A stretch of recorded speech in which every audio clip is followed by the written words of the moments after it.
कमलपुर का बाजार दिन की चहल पहल में डूबा था।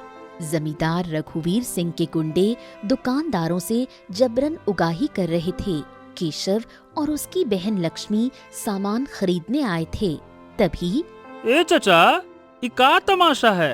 हर बार ये ससुरे गुंडे आते हैं, तुम्हारी मेहनत की कमाई लूट लेते हैं और तुम चुपचाप सिर झुकाए बैठे रहते हो। कब तक चलेगा ये चचा? हैं? बताओ तो सही, कब तक इनका जुल्म सहते रहोगे? ऐसे ही सिर झुकाए बैठे रहोगे क्या? हाँ केशव बेटा, क्या कहूँ, रघुवीर सिंह का राज है बेटा। अगर हमने एक भी पैसा कम दिया ना तो ये लोग ना सिर्फ हमारी दुकानें लूट लेंगे बल्कि हमारे बच्चों को भी नहीं छोड़ेंगे। क्या कहें बेटा, हमारी मजबूरी है, मजबूरी। अब बेटा तू तो समझदार है, तू ही बता हम क्या करें, बता। मजबूरी? चाचा, ये मजबूरी नहीं, डर है। हम सब डर के मारे अपनी आवाज दबा रहे हैं। भैया, तुम कुछ क्यों नहीं करते? क्या हम हमेशा इन गुंडों के सामने घुटने टेकते रहेंगे? क्या हमारा कोई हक नहीं इस गांव में जीने का? लक्ष्मी, तू बिल्कुल सही कह रही है। अब बहुत हो चुका। मैंने ठान लिया है कि इस बार रघुवीर सिंह और उनके गुंडों को मैं सबक सिखाऊंगा। चाहे जो हो जाए, मैं पीछे नहीं हटूंगा। ये जुल्म अब और नहीं चलेगा। तभी रघुवीर सिंह का गुंडा सरदार बलदेव केशव की बात सुन लेता है। वो अपने साथियों के साथ केशव की ओर बढ़ता है। अरे ये क्या सुन रहा हूँ मैं केशव बाबू, तुम तो बड़े शेर बन रहे हो। रघुवीर सिंह के खिलाफ बोलने की हिम्मत कर रहे हो। सुन लो बेटा लड़के, अगर तुमने एक बार भी उनके खिलाफ आवाज उठाई ना तो तुमको हम यहाँ से उठा के सीधे ऊपर पहुंचा देंगे। और साथ में तुम्हारा पूरा खानदान मिट्टी में मिला देंगे। समझ रहे हो ना क्या कह रहे हैं? खानदान को ए बलदेव, तुम और तुम्हारा मालिक रघुवीर चाहे जितनी धमकियां दे लो, चाहे जो कर लो, मैं वो केशव हूं जो डर से नहीं, छाती ठोक के हक से जीता है। अरे तुम्हारी धमकियां मुझ पर काम नहीं करेंगी। जाओ अपने मालिक से कह दो कि केशव आ रहा है। केशव अब चुप नहीं रहेगा। और सुन बलदेव, मैं भी अपने भैया के साथ हूँ। तुम लोग हमें डरा धमकाकर चुप नहीं करा सकते। ये गांव हमारा है और हम इसे तुम्हारे जुल्म से आजाद करेंगे। अच्छा, तो तुम भाई बहन मिलकर रघुवीर सिंह को चुनौती दोगे? ठीक है, तो देखता हूँ कि तुम कितने दिन टिकते हो। चलो भाई, इनका हिसाब बाद में करेंगे। चलो। बलदेव और उसके गुंडे हंसते हुए चले गए। केशव और लक्ष्मी एक दूसरे को देखते रहे। उनके चेहरों पर गुस्सा और दृढ़ संकल्प साफ दिखाई दे रहा था। केशव और लक्ष्मी घर लौटे। केशव, लक्ष्मी, क्या बात है? तुम दोनों के चेहरों पर इतना गुस्सा क्यों है? बाजार में कुछ हुआ बेटा? मुझे सब कुछ सच सच बताओ। माँ, और क्या होगा?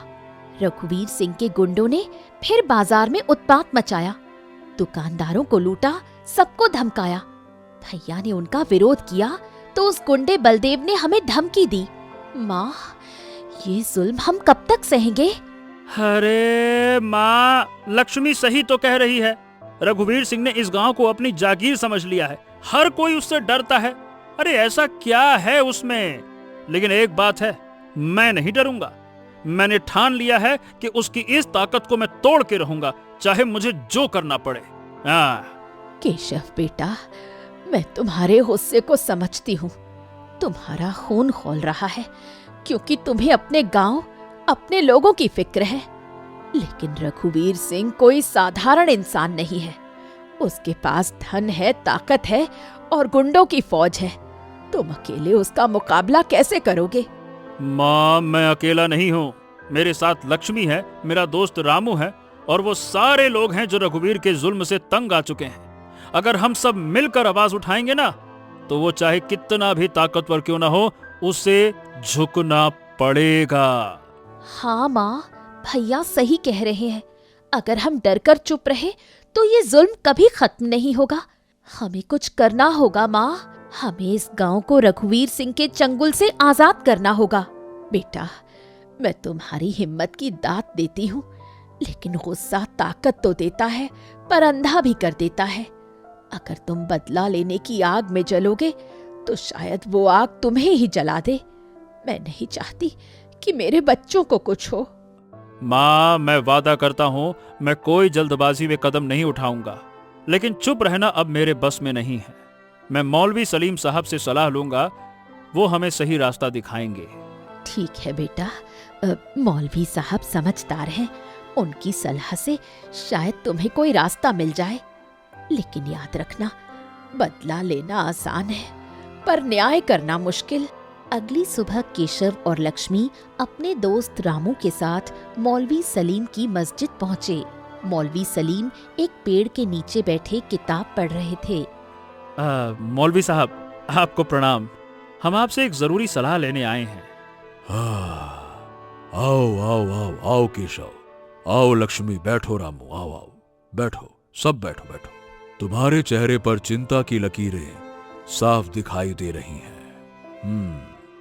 बताओ, क्या परेशानी है? क्या रघुवीर सिंह ने फिर से कोई नया जुल्म शुरू कर दिया है क्या? हैं? मौलवी साहब, जुल्म तो वो हर दिन करता है। कल उसके गुंडों ने बाजार में दुकानदारों को लूटा, सबको धमकाया। भैया ने जब उनका विरोध किया तो बलदेव ने हमें जान से मारने की धमकी दी। हम सब और सहन नहीं कर सकते। हाँ मौलवी साहब, अब तो हालत यह है कि रघुवीर सिंह के गुंडे दिन रात गांव में आतंक मचाते हैं। कोई बोलने की हिम्मत नहीं करता है।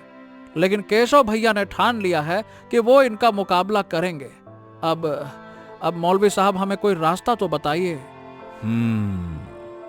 देखो, रघुवीर सिंह की ताकत उसका धन और डर है। वो लोगों के डर को अपनी ताकत बनाता है।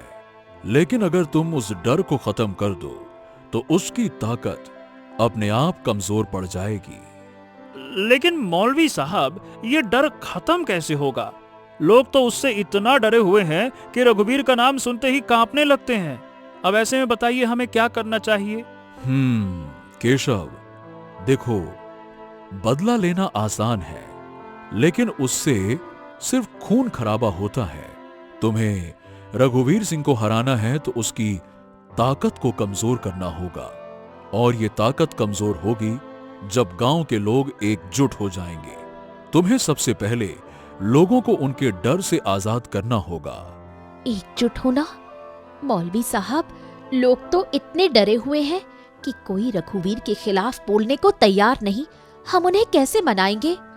डर को खत्म करने के लिए हिम्मत की जरूरत होती है बेटा लक्ष्मी। तुम और केशव पहले खुद हिम्मत दिखाओ। गांव वालों को बताओ कि तुम उनके साथ हो। एक छोटी सी चिंगारी भी जंगल को जला सकती है, और तुम वो चिंगारी बनो। हाँ मौलवी साहब, आपकी बात तो दिल में उतर गई। ए केशव भैया, हम आज ही गांव वालों को इकट्ठा करेंगे और उनको बताएंगे कि अगर हम सब मिलकर लड़ें तो रघुवीर सिंह हमारा कुछ नहीं कर पाएगा। क्या कहते हो? ठीक है मौलवी साहब, हम आपकी सलाह मानेंगे। हम गांव वालों को एकजुट करेंगे और रघुवीर सिंह को दिखाएंगे कि कमलपुर का हर इंसान अब जाग चुका है। उसी शाम केशव, लक्ष्मी और रामू गांव के बरगद के पेड़ के नीचे सभा बुलाते हैं।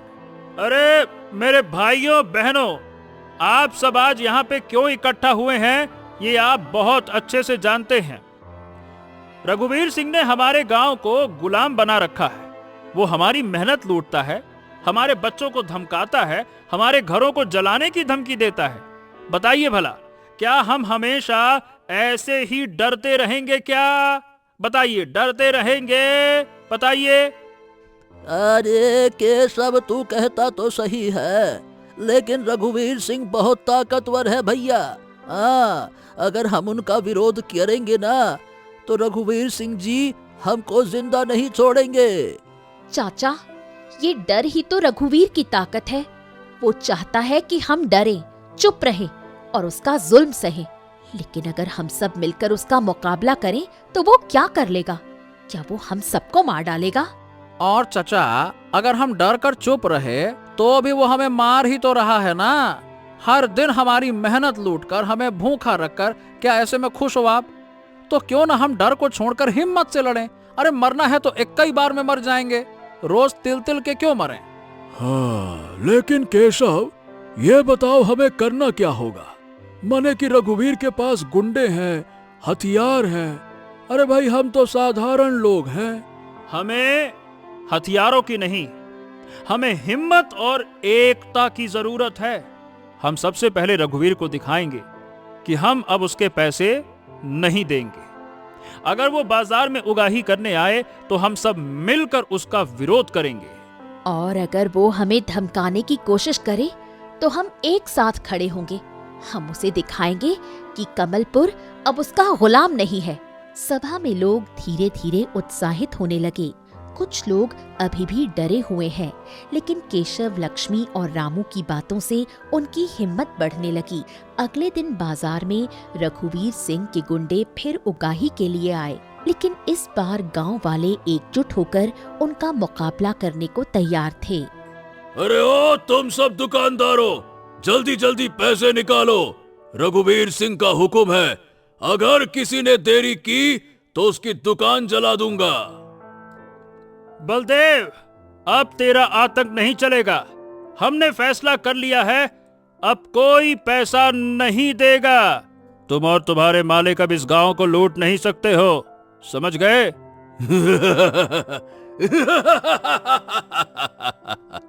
अरे केशव, तू फिर से वही फालतू की बातें कर रहा है।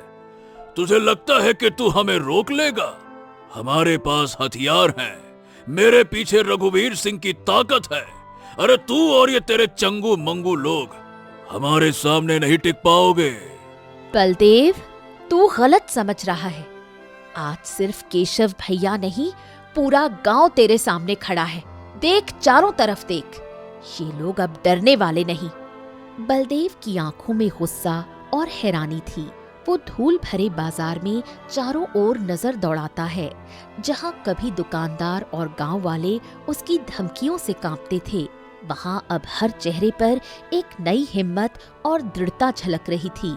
दुकानदारों ने अपनी छाती तानकर बलदेव को घूरना शुरू कर दिया और उनके पीछे खड़े गांव वालों के हाथों में लाठियां और हौसले की चमक थी। ये कमलपुर अब वो पुराना कमलपुर नहीं था जो जुल्म के आगे सिर झुकाता था। ये एक नया कमलपुर था। बलदेव भाई, अब तुम अच्छे से समझ लो, ये कमलपुर अब वो कमजोर गांव नहीं है जो तुम्हारी धमकियों से डरकर अपनी मेहनत की कमाई तुम्हें सौंप देता था। अब हर गली, हर घर में नया जोश है। अरे जा रे बल्लू, अपने मालिक के चमचे अपने मालिक को कह देना, बता देना कि कमलपुर का हर इंसान अब उसकी गुलामी से आजाद होने को तैयार है। जा। ठीक है, तो तुम सब ने अपने पांव पर ही कुल्हाड़ी मार ली है। तुम्हें लगता है कि तुम जैसी चींटियों के झुंड मेरे मालिक की ताकत को चुनौती दे सकते हो? अरे चींटी और हाथी का कोई मुकाबला नहीं होता। मैं रघुवीर सिंह को सारी बात बताऊंगा, फिर देखता हूं कि तुम लोग कितने दिन अपनी ये हिम्मत दिखा पाते हो। बलदेव और उसके गुंडे गुस्से में पैर पटकते हुए बाजार से निकल गए। उनकी पीठ के पीछे गांव वालों की तालियां और उत्साह भरी आवाजें गूंज रही थीं। बाजार में एक उत्सव सा माहौल बन गया, लेकिन केशव जानता था कि ये जीत सिर्फ एक शुरुआत थी। रघुवीर सिंह जैसे शख्स को हराना इतना आसान नहीं था। रघुवीर सिंह अपनी विशाल हवेली के भव्य हॉल में तख्त पर बैठा था।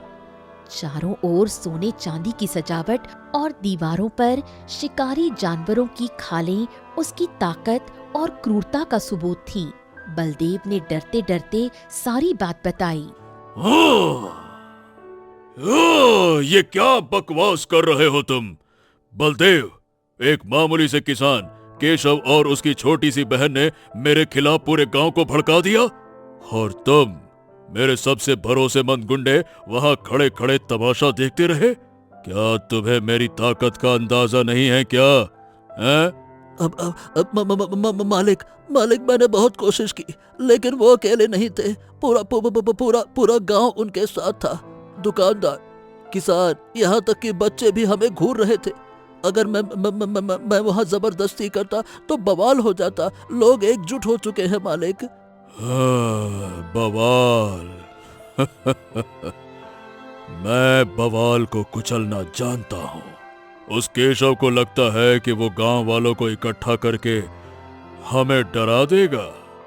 मैं उसे और उसके पूरे कमलपुर को दिखाऊंगा कि मेरे खिलाफ आवाज उठाने की क्या सजा होती है। मालिक, आप बस हुक्म करें, मैं अभी जाकर केशव का हिसाब कर देता हूँ। उसकी हिम्मत को मैं मिट्टी में मिला दूंगा। आप बस कहिए।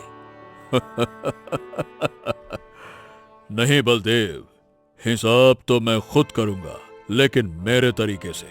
केशव की ताकत उसका हौसला और उसकी बहन लक्ष्मी है ना। हमें पहले उसकी ताकत को तोड़ना होगा। लक्ष्मी को पकड़ो और उसे मेरे सामने लेकर आओ। जब केशव अपनी बहन को मेरे चंगुल में देखेगा तो उसकी सारी हिम्मत हवा हो जाएगी। जाओ। अगली रात जब चांद बादलों के पीछे छिपा था, रघुवीर के गुंडे चुपके से केशव के घर की ओर बढ़े। उनके हाथों में लाठियां और चेहरों पर क्रूर मुस्कान थी। लेकिन केशव और गांव वाले पहले से सतर्क थे। गांव की गलियों में छिपे हुए नौजवानों ने गुंडों को देख लिया और तुरंत केशव को खबर दी। अरे बलदेव, तूने सोचा कि तू मेरी बहन को छू भी पाएगा? अरे तुझे और तेरे मालिक को आज पता चलेगा कि कमलपुर का हर इंसान अब डर को पीछे छोड़ चुका है। भैया, मैं तैयार हूँ। ये गुंडे मुझे डरा नहीं सकते। और देखो, हमारे पीछे पूरा गांव खड़ा है। हमारी एकता इनके हथियारों से कहीं ज्यादा ताकतवर है। बलदेव, अब बेटा तू भाग ले, यही तेरे लिए बेहतर है, वरना आज तेरा और तेरे गुंडों का बड़ा बुरा हाल होने वाला है। आज कमलपुर की धरती तुझे सबक सिखाएगी। गांव वालों ने गुंडों को चारों ओर से घेर लिया। उनकी आंखों में डर की जगह गुस्सा और हिम्मत थी। बलदेव और उसके साथी समझ गए कि अब वो इस भीड़ का मुकाबला नहीं कर सकते। वो हार मानकर भाग खड़े हुए। गांव में विजय की खुशी गूंजने लगी। मेरे प्रिय भाइयों, मेरे गांव वालों, आज हमने उस रघुवीर सिंह को दिखा दिया कि हमारी ताकत, हमारी एकता उसकी ताकत से कहीं बड़ी है। लेकिन हाँ, ये जंग अभी खत्म नहीं हुई है। हमें रघुवीर को पूरी तरह से हराना होगा। केशव, तुमने गांव को एकजुट तो कर लिया है। अब अगला कदम कानून की ताकत का इस्तेमाल करना है।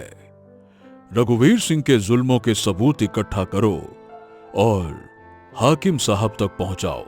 सच्चाई और न्याय की जीत होगी। केशव और गांव वाले दिन रात मेहनत करके रघुवीर सिंह के खिलाफ सबूत इकट्ठा करते हैं। दुकानदारों के बयान, लूटपाट के दस्तावेज और गुंडों की धमकियों के गवाह हाकिम साहब के सामने पेश किए गए। रघुवीर सिंह को गिरफ्तार कर लिया गया। आज हमने साबित कर दिया कि बदले की आग से ज्यादा ताकतवर होती है एकता और हिम्मत। भैया, अब कमलपुर फिर से आजाद है। अब हमारा गांव डर की छाया से मुक्त है। कमलपुर में खुशहाली की लहर दौड़ पड़ी, जो कमलपुर के नए युग की शुरुआत का प्रतीक थी।